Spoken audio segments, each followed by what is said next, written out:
Pernah nggak sih di suatu waktu, misalkan Kak Imam deh, atau Kak Hamidah deh, di suatu waktu ketika dalam kondisi tertekan Iya. gitu ya, kemudian terpuruk, kemudian tidak tahu arah kemana, sehingga kehilangan motivasi, atau bahkan memblaming diri sendiri, menyalahkan diri sendiri. Duh, kenapa sih aku tuh begini gitu Bener ya. banget, aku pernah banget kayak Pernah gitu. nggak kayak Iya, gitu? pernah. Pernah ya? Pernah. Atau menyalahkan orang sekitar? Iya. Pernah ya?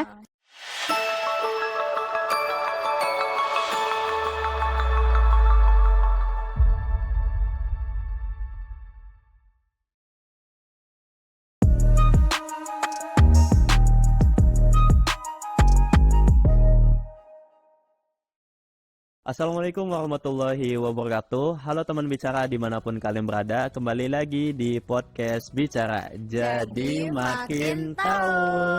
Kali ini kita akan membahas tema tentang puasa dan perspektif psikologi positif. Bersama siapa, Hamidah? Nah, Kak Imam, pada episode kali ini kita udah kedatangan narasumber yang luar biasa nih, yaitu Bunda Henry Gusbrava. Beliau merupakan praktisi dosen UIN Siber Syekh Nurjati sekaligus konsultan HR ya Bunda. Iya. Nah, Bunda Henry Gusbrava ini punya sebutan atau nama yang akrab gitu. Namanya siapa nih Bunda? Oke, alhamdulillah, terima kasih Kak Hamidah, terima kasih Kak Imam. Kali ini luar biasa ya, di Iya. podcast Ramadan Bicara, semakin dekat, semakin bicara dari hati ke hati gitu ya. Wow. Oke, tadi Kak Hamidah tanya ya, Iya. jadi sebenarnya kalau HG itu lebih dikenal namanya familiar, yang sebenarnya adalah Henry Gusbrava Iya. gitu. Nama singkatan berarti ya Bunda. Iya gitu. Jadi kalau orang-orang biasanya kenal kalau searching gitu ya di media sosial ataupun di Google tuh tanya Henry Gusbrava Iya. gitu. Awalnya gimana sih Bun ada sebutan itu gitu? Oke, Permulaannya gimana? kenapa ya bisa sampai jadi HG gitu? Karena memang alhamdulillah sampai saat ini diberikan amanah oleh Allah Subhanahu wa taala memang di bidang dunia praktisi konseling. Wow. Itu artinya memang perlu nama-nama yang bisa memberikan simbolik. Nah, gitu kan. Gusbrava itu sebenarnya Gus Brava, gitu kan. Itu dari bahasa Latin yang artinya tenang. Tenang. Jadi harapannya dengan nama Henry Gusbrava itu bisa memberikan ketenangan pada orang sekitar, terutama pada konseling itu sendiri. Wow. Pada saat proses konseling seperti itu. Dan ternyata sampai saat ini yang ngehitsnya namanya Henry Gusbrava gitu, Kak Hamidah dan Kak Imam. Cocok banget nih untuk Iya. membahasin kita kali ini tentang perspektif psikologi positif ya Bunda, bersama Bunda HG yang sudah pas banget untuk kita ajak bicara. Oke. Oke, Bunda, mungkin kita langsung mulai tentang apa sih Bunda psikologi positif itu? Oke, ini memang kajian yang sangat menarik ya. Iya, Jadi Bunda. memang di podcast bicarain gitu kan, kita akan bahas bagaimana sih definisi atau sudut pandang dari perspektif psikologi positif itu terhadap Ramadan itu sendiri, Iya, kan? benar, Gitu kan benar. ya. Oke, sesuai dengan tema kita. Jadi teman-teman pernah nggak sih di suatu waktu, misalkan Kak Imam deh atau Kak Hamidah deh, di suatu waktu ketika dalam kondisi tertekan Iya. gitu ya, kemudian terpuruk, kemudian tidak tahu arah kemana, sehingga kehilangan motivasi, atau bahkan memblaming diri sendiri, menyalahkan diri sendiri. Duh, kenapa sih aku tuh begini gitu. Bener Ya, banget, aku pernah banget kayak Pernah gitu. nggak kayak Iya, gitu? pernah. Pernah ya? Pernah. Atau menyalahkan orang sekitar. Iya. Pernah ya? Nah, justru dengan adanya perspektif dari psikologi positif ini, gimana caranya setiap individu ini akan diarahkan kepada kesejahteraan psikologisnya. Wow. Jadi psikologi positif ini salah satu cabang ilmu psikologi modern yang memang mulai berkembang itu di akhir abad 20. Gimana tuh, Bu? Nah, jadi memang sejarahnya itu adalah mungkin Kak Imam dan Kak Hamidah atau sahabat-sahabat bicara di sana tentunya pernah mendengar perjalanan dari psikologi positif itu sendiri ya. Ada salah satu tokoh, nanti setelah itu akan bilang ada beberapa tokoh lagi gitu ya.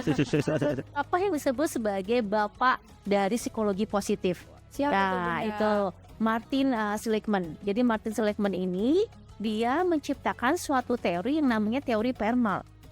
Oke. Biasanya kalau mendengar kata PERMA, apa yang terlintas di pikiran Kak Imam atau Kak Hamidah? aku mah belum terlalu familiar Bunda. Oke. Karena Tapi pernah dengar ya? iya pernah dengar. Barusan ya, terakhir. Iya. The first. Beberapa detik yang lalu. The first gitu ya, baru ya berarti ya Kak Imam dan Kak Hamidah ya. Jadi memang PERMA ini sahabat-sahabat bicara gitu ya. P itu adalah tentang positive emotion. Positif. Jadi bagaimana sih seorang individu itu memiliki emosi yang positif. Kemudian E itu adalah engagement. Jadi bagaimana sih adanya keterikatan dan keterhubungan, gitu kan? Antara dirinya dengan orang sekitar, gitu kan? Antara dirinya dengan lingkungan yang besar, termasuk antara dirinya dengan sang pencipta tentunya. Masya Allah. Kemudian R itu adalah relationship, jadi hubungan ya. Dan M itu adalah meaning. Bagaimana sih pada akhirnya individu itu akan diarahkan menuju kebermaknaan hidup. Gitu kan, kayak podcast bicara ini lah, kita kan akan menghantarkan para audien itu untuk merasakan ternyata Ramadan itu betul-betul bermakna, gitu ya. Oke, kemudian tadi udah P, E, R gitu ya, M. Kemudian A itu apa sih? Accomplishment, jadi artinya pencapaian. Jadi setiap orang itu akan diarahkan menuju pencapaian dalam tertinggi, yaitu puncak tertinggi dalam hidupnya.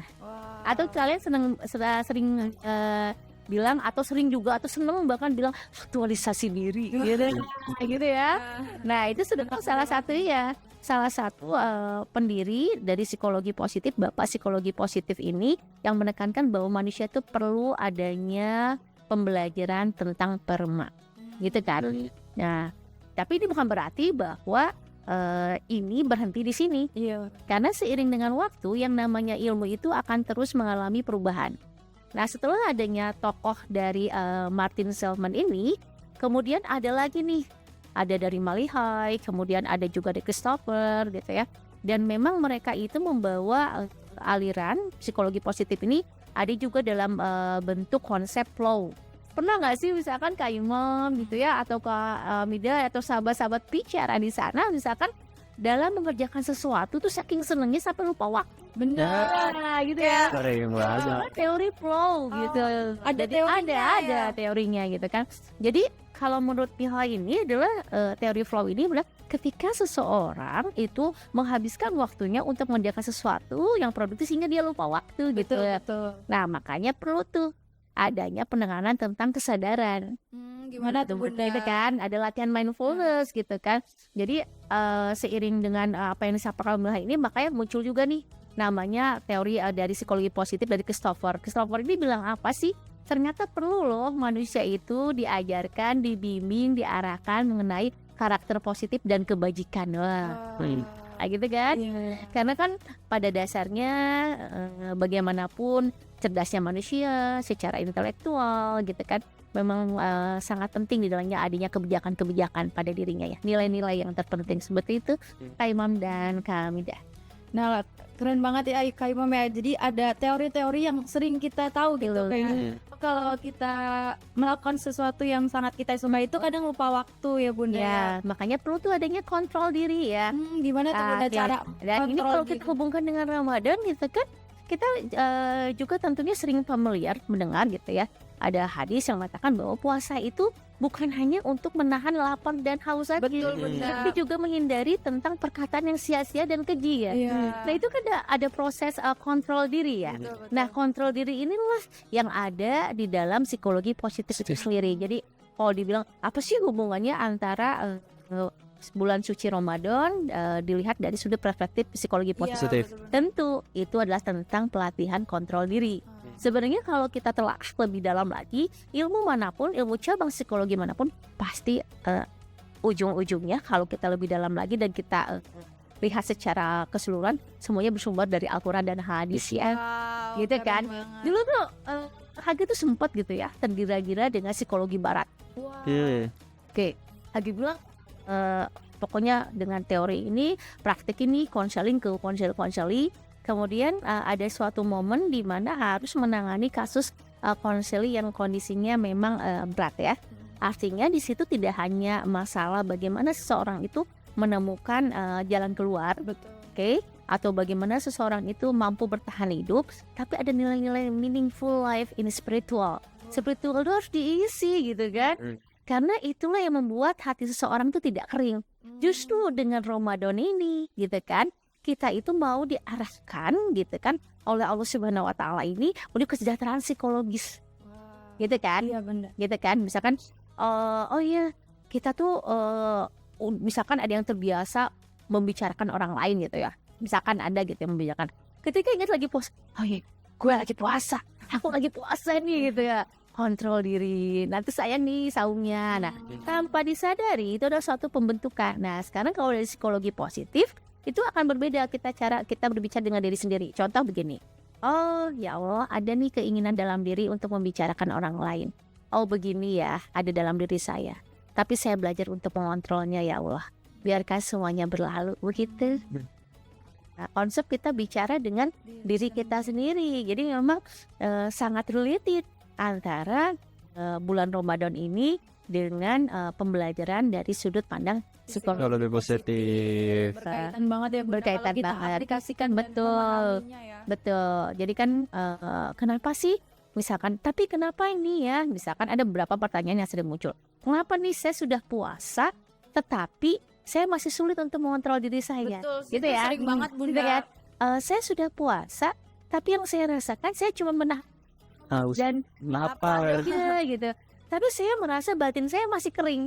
Eh, Justru itu ya memang yang perlu kita tekankan bahwa menjalankan puasa gitu kan, ada bedanya antara menjalankan puasa gitu kan sama ada mempraktikkan ibadah puasa. Kan beda ya. Iya. Oke ya. Menjalankan, mempraktikkan. Nah, Berbeda. Sama tapi berbeda. iya berbeda. Seperti kalau secara umum mungkin sama aja Iya. menjalankan praktik gitu kan. Tapi kita akan lihat secara mempraktikkan ibadah Ramadan secara utuh. Nah, ketika kita memahami bahwa ini adalah suatu ketentuan yang memang harus kita jalani gitu kan, pada saat itu kita akan berpikir bahwa ya ini memang perlu kita jalani dan ternyata ini punya manfaat baik, manfaat positif untuk diri kita. Iya. Begitu. hmm. Nah, semakin penasaran kan Iya. sahabat-sahabat bicara. Emang sih kalau kita ngobrol sama Kak Imam, Kak Hamidah ini memang pengennya lagi dan lagi gitu ya. Mungkin kalau nggak terbatas sama episode ini, kita bikin lagi gitu ya. Lagi ya. Oke. Mungkin Bunda terakhir untuk episode kali ini, dan nanti kita berjumpa lagi dengan Bunda Hage di lain kesempatan ya Bunda. Iya. Bisa kasih pesan nggak Bunda untuk teman bicara supaya lebih positif lagi dan produktif di bulan puasa ini? Oke. Oke, sahabat-sahabat bicara, tentunya di podcast bicara. Oke. Saya yakin bahwa setiap orang itu memiliki kekuatan dalam dirinya. Bahkan setiap orang juga memiliki kelemahan dalam dirinya. Tapi ketika kita mengakui apa yang ada dalam diri kita, apa sih yang perlu kita benahi, gitu kan? Itu adalah proses penerimaan diri kita untuk menjadi lebih baik lagi. Jadi, terimalah diri seutuhnya dan jalani prosesnya, semuanya akan berlalu. Masya Allah. Oke, gitu ya. Kak Hamidah, Kak Imam dan sahabat-sahabat bicara, sebenarnya masih banyak nih yang harus kita Masih banyak banget ya Bunda. ya, karena memang waktunya terbatas, tapi tenang. Kalau dengan mereka itu memang nggak pernah merasa cukup waktunya. Jadi kita juga nggak kerasa juga nih udah ngobrol-ngobrol. Betul. Oke, mungkin kita udah di penghujung podcast nih Bunda. Kita sangat berterima kasih kepada Bunda telah meluangkan waktu sehingga Sama-sama. bisa sharing-sharing, ngobrol-ngobrol tentang perspektif psikologi Lagi positif. yang mana itu sangat bermanfaat banget ya Kak Imam ya kalau kita memahami tadi yang Bunda katakan dan bisa mempraktekannya. Ternyata masih banyak hal yang kita baru tahu di kegiatan-kegiatan kita atau di aktivitas kita kali ini. Baik, terima kasih kepada teman bicara yang sudah menonton sampai akhir, mulai dari awal pembahasan kita tentang perspektif psikologi positif sampai semuanya sudah kita bahas kembali. Sampai jumpa di lain kesempatan bersama kita semua, bersama Hamidah, saya dan Bunda Hage. Wassalamualaikum warahmatullahi wabarakatuh. Sampai berjumpa kembali The next Sahabat episode. bicara.